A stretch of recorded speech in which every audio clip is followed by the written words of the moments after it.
Lagyan natin siya ng jalapeno. Sarap lagyan na yung jalapeno. Ewan ko kung ang tawag dito.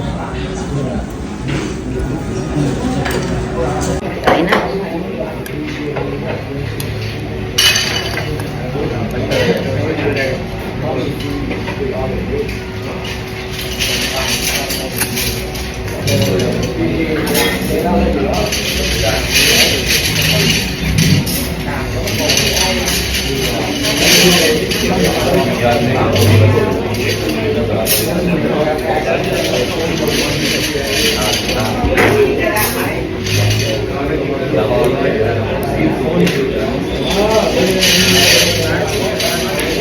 So usually kinukuha ko well done pa beef brisket kasi mas masarap siya, pero marami siyang choices, pero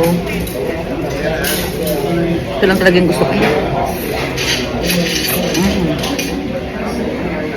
Masarap sa lalo na kapag malamig ang panahon.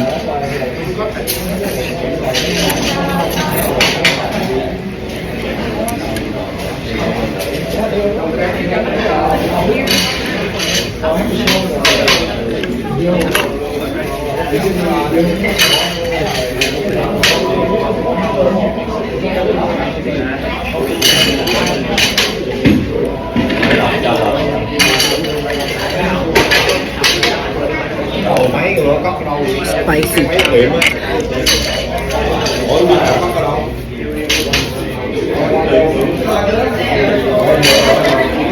Siyempre nag-order din ako ng Coke.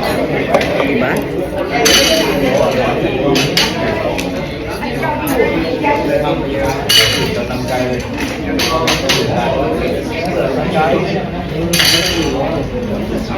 Ang masarap lang kapag dito mo kinain mismo sa restaurant.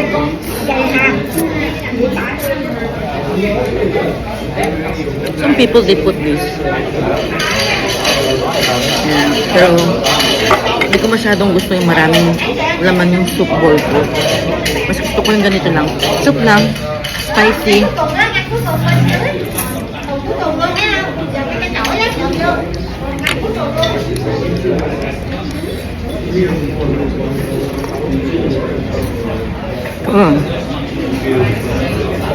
Sarap siya.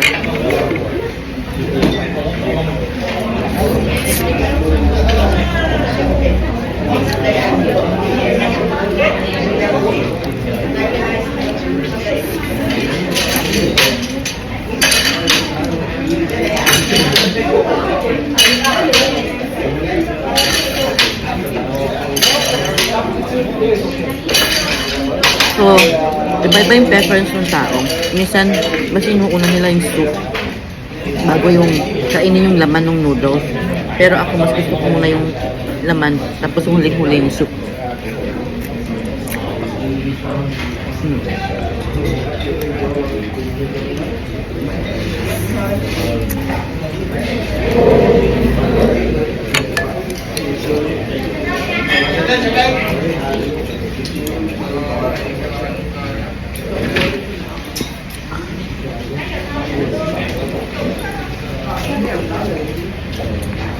Kung may sakit ka, this is perfect.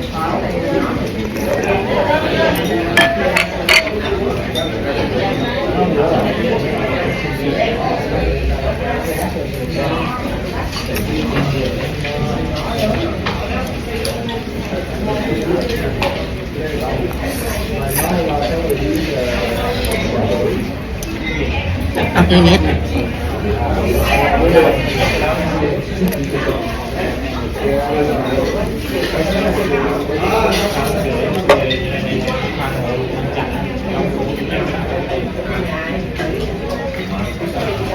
Daming tao.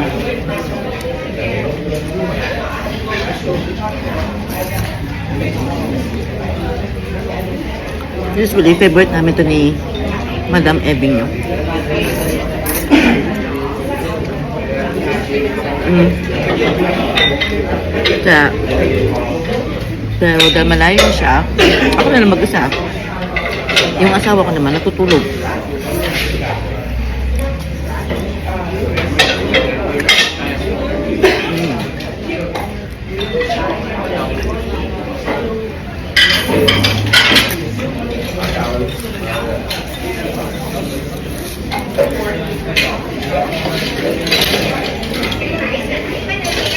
Maulan na naman dito sa Bay Area.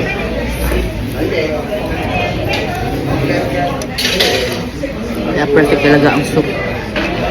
Oh, ang init.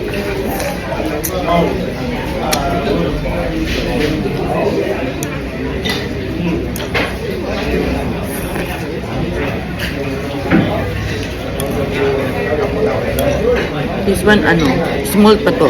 Small bowl for $13.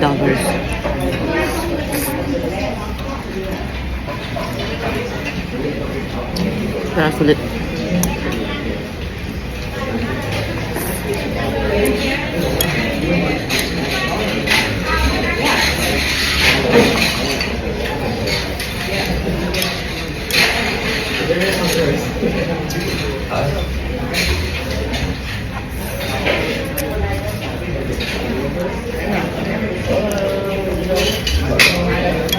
Ewan ko meron ng ganito sa Pilipinas. Hindi ako sure. Pero, ang mga nagtitinda nito mga Vietnamese. Ito number 1 nilang soup.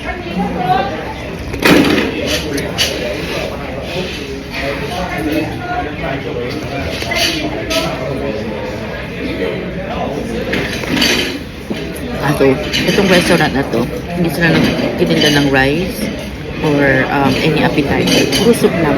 Siguro dahil nga maraming palaging tao. Gusto nila agad yung mga tao. Pagkatapos kumain, aalis na. Siyempre kapag may rice, may tagal yun. Diba?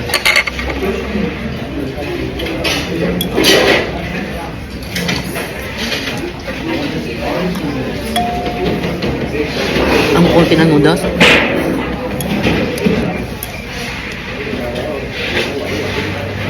Sa ibang restaurant, marami ang noodles.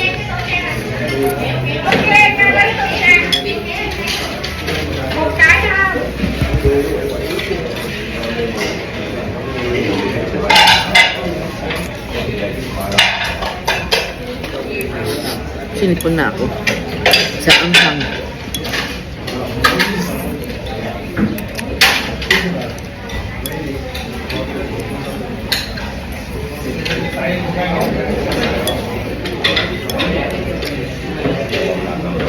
Sinasuntok na lang ng gano'n. Hindi ako marunong gumamit ng chopstick eh. Hindi masyado. Konti lang.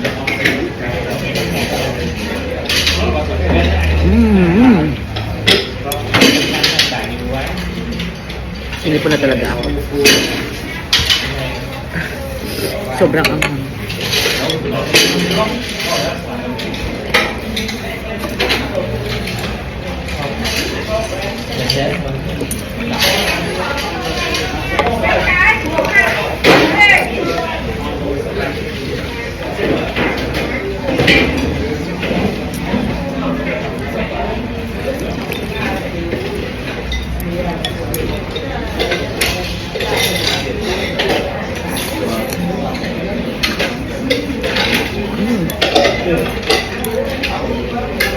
Wala na agad naman.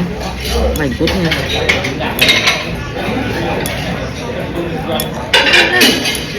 O konti lang talaga. Hindi na jalapeno. Pero hindi ako makain ng jalapeno. Gusto ko lang siyang minimix sa soup. To make it spicy. I love spicy food. If you notice yung mga niluluto ko before, halos lahat po may jalapeno, di ba? Masarap kasi kapag maanghang. Diba? Pero talagang wala na siyang laman. Puro soup na lang natira sa akin. Diba yan? Bakit? Hindi pa pumapasok ang gansan ko yung kinain ko, gutom pa ako. Pero, ang soup niya, saka yung beef niya, good. Meron kasing ibang lugar na hindi masyadong masarap. Lalo na yung soup niya, parang ano na, parang malamig na. Ito, alam na alam yung fresh.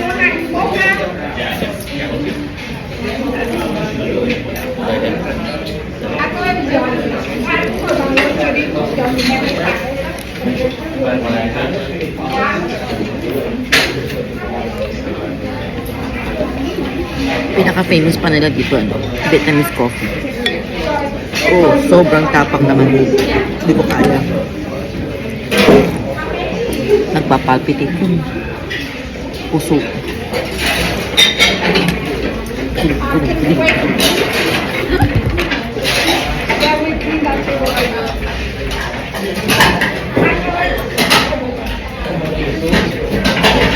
So, tapos na ako kumain. Kasi talagang hindi ko na maubos yung sabaw kasi masyado siya marami. Gusto ko lang talaga laman sa noodles. So, ito yung ticket. Yan. So, every time nakakain ka dito, you have to bring yung ticket doon sa mismo sa ano, sa counter para magbayad. Kasi marami pang upo dito. Kaya siguro mabilisan din. Bayad na tayo. Busog na ako.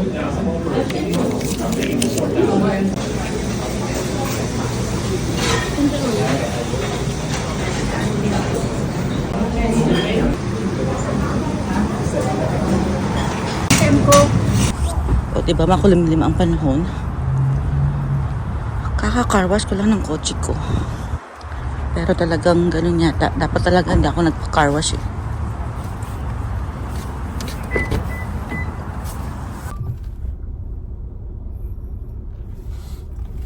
So we are done eating pho. I hope you guys like my video. Thank you so much for watching. Pauwi na ako ng galing kasi ako sa eyelashes ko. Tapos nagutom ba ako? Natawa nga ako kasi habang nakahiga akong ginagawa niya yung eyelash, yung mata ko, yung eyelashes ko. Kumulo yung tiyan ko. alam mo nagutom na ako.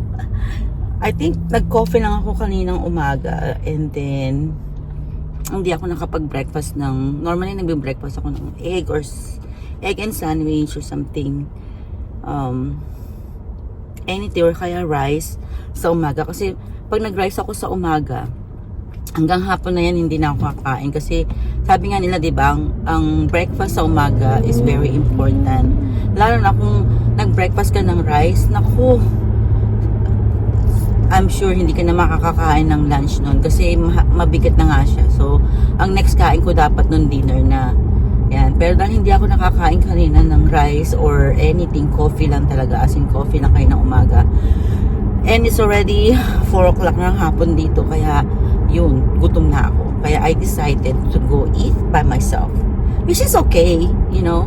Kasi, wala bang masama na kumain mag-isa. Di mo naman kailangan palagi may kasama kapag kakain ka, di ba? Minsan nga nanonood ako ng sine, ako lang mag-isa. If I really want to watch the movie, or if I really want to watch, if I really love that movie to watch, na wala akong makitang kasama. Yan. So, I normally watch it by myself. Pero kapag wala, pero kapag may kasama ako, okay, mas masaya, mas masaya, di ba? Yan. So, for me, I don't care kung wala akong kasama or hindi ako nahihiya.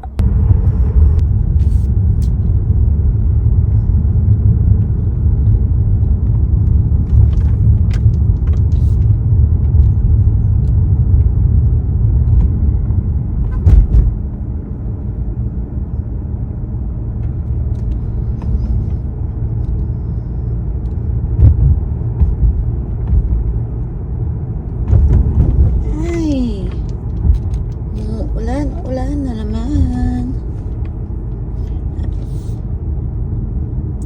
Pag ganito ang panahon, nakakatamad. Ayan, nakauwi na rin tayo sa wakas. Again, thank you so much sa mga nanood ng aking video. Sana nagustuhan nyo ang aking munting content. Yan. Have a great day and God bless everyone. Take care.